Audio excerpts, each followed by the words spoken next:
pessoal da Jovem Pan News e, em especial, o programa Morning Show da Jovem Pan. Estou aqui numa entrevista exclusiva com o presidente da República, Jair Messias Bolsonaro. Presidente, agradecemos muito por ter nos recebido tão bem aqui e começo essa entrevista perguntando sobre a saúde do senhor, que essa semana, o senhor aí teve um susto. Como está a sua saúde? 100%. Pode continuar a entrevista.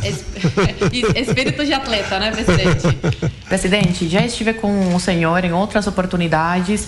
Fizemos uma live sobre Cuba, contando a minha história, toda a situação de Cuba, sobre a saúde, educação.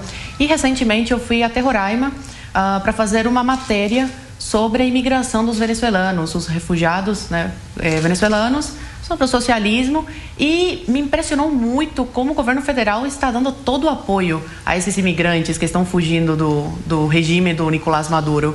E o Exército está dando um suporte muito grande. Eu queria que o senhor contasse como está sendo essa experiência de receber essas pessoas que estão fugindo de regimes totalitários.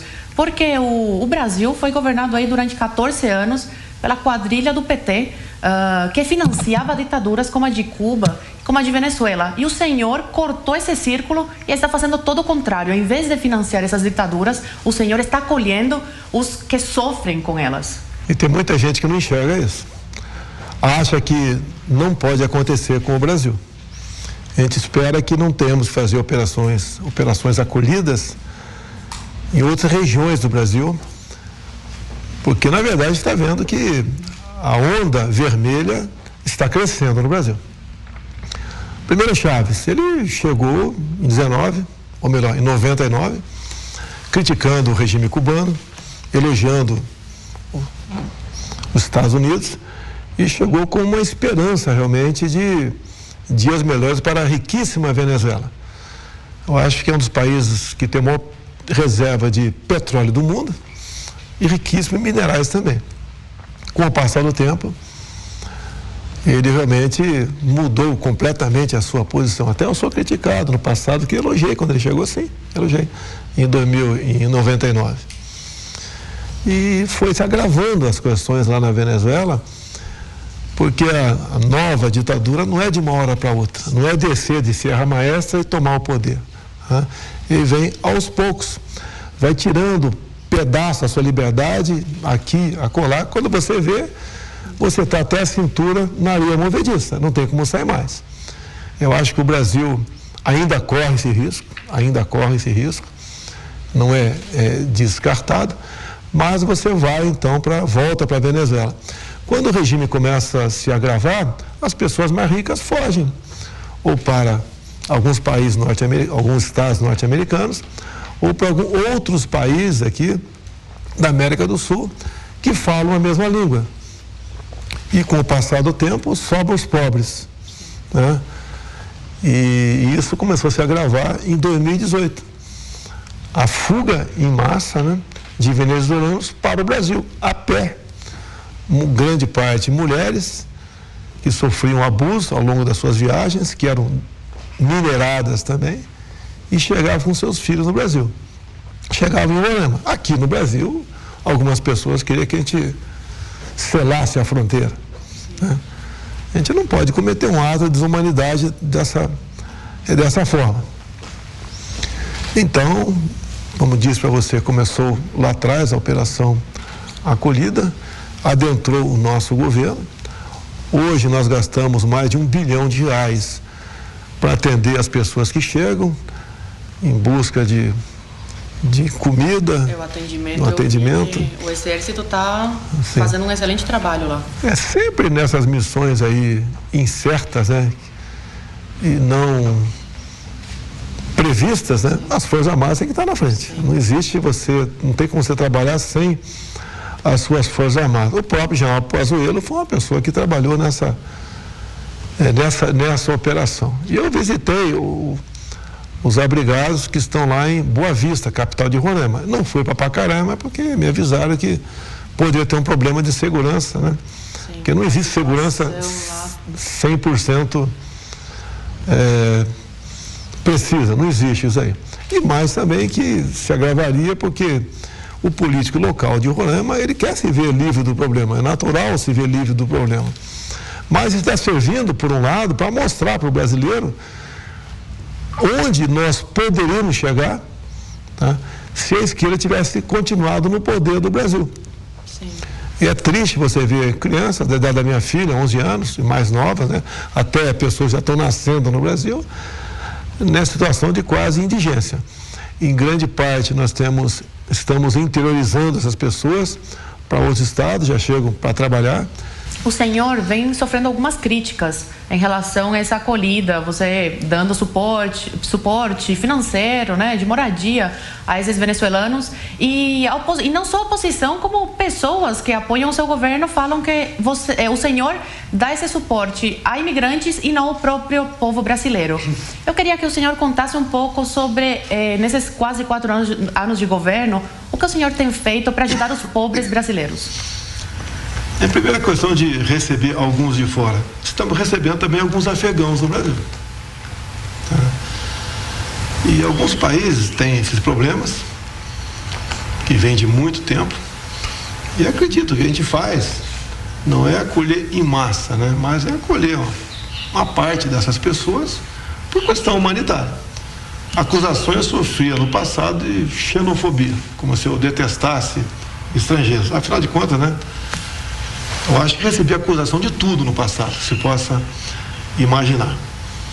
O que mais nós queremos, como já disse, é que nós não tenhamos que ir para outro país no futuro. Sim. E alguns acham que isso nunca vai acontecer. Aí está o perigo. Acredito que todos os indícios, os fatos que vem acontecendo no Brasil nos últimos anos são mais do que suficientes para as pessoas ficarem preocupadas. Nós não podemos falar que a nossa paz aqui vai ser eterna no Brasil. Nós vamos continuar com essa propriedade privada minha, com esse direito de ir ao culto e professar a fé que bem desejar, direito de ir e vir, porque alguns desses direitos já foram arranhados. Por exemplo, por ocasião da pandemia, fecharam as igrejas. Sim. Geralmente, os governadores mais de esquerda fizeram isso aí. O direito de ir e vir também se fez presente aqui com toque de recolher, lockdown, botando a respectiva força de segurança estadual ou municipal, via guarda municipal, para tirar as pessoas da rua, para mantê-las dentro de casa, sem qualquer preocupação se a geladeira daquela pessoa tinha uma coisa lá dentro ou se ele tinha alguma poupança para poder sobreviver. No meu entender, foi um trabalho orquestrado também para tentar, pela economia, me desgastar. Sim. Porque é comum, num país como o Brasil, tudo o que acontece é a pessoa apontar primeiro para o presidente da República. Ele é o responsável. Preço de combustível. As pessoas estão começando a entender de onde vem essa equação do preço do combustível.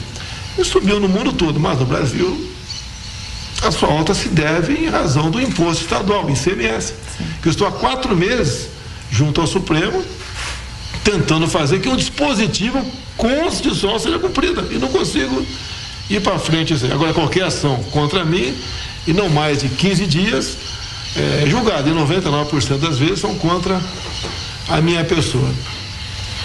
Ajudar o povo brasileiro. Nesse momento de crise que passamos aí, de março de 2020 para cá, temos auxílio emergencial. Só no ano 2020, de auxílio emergencial, nós gastamos o equivalente a 13 anos de Bolsa Família. Você não vai falar que nós não pensamos no mais humildes. Só, no meu entender, por causa disso, que não tivemos problemas mais graves no Brasil.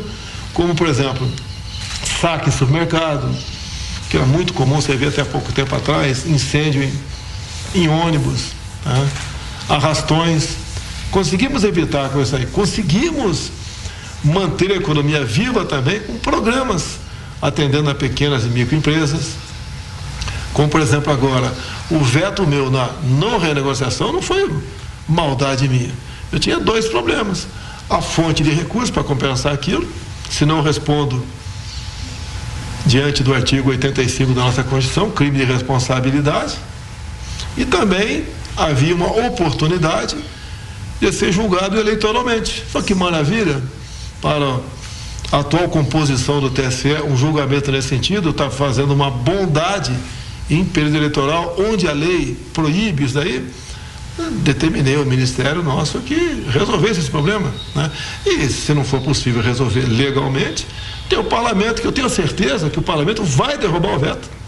Assim como aconteceu há pouco tempo aqui, uma questão que envolvia religião no Brasil, tributar ou não templos, recurso que entra e sai do Brasil. No meu entender, a Constituição era clara, né? Mas fizemos uma lei para regulamentar isso aí, partiu do Parlamento brasileiro. Eu fui obrigado a vetar e falei no mesmo dia: se eu fosse deputado, votaria para derrubar o meu veto. É a regra do jogo, eu não posso me expor. Eu acredito que eu sou uma pessoa mais importante do Brasil no momento. Se tivesse no meu lugar um petista, eu acho que esse Brasil já era uma Venezuela. Sim. Porque o que governadores petistas fizeram nos seus respectivos estados foi algo de assombrar, como Bahia, por exemplo, né?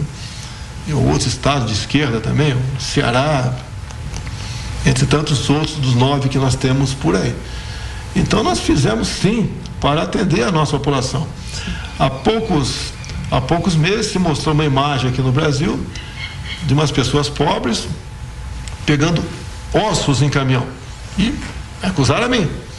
Olha o governo Bolsonaro, a imprensa acusou, e a esquerda, obviamente, mas não fala que problemas estamos vivendo em função da pandemia. O Brasil é um país que menos sofreu na questão da economia perante o mundo.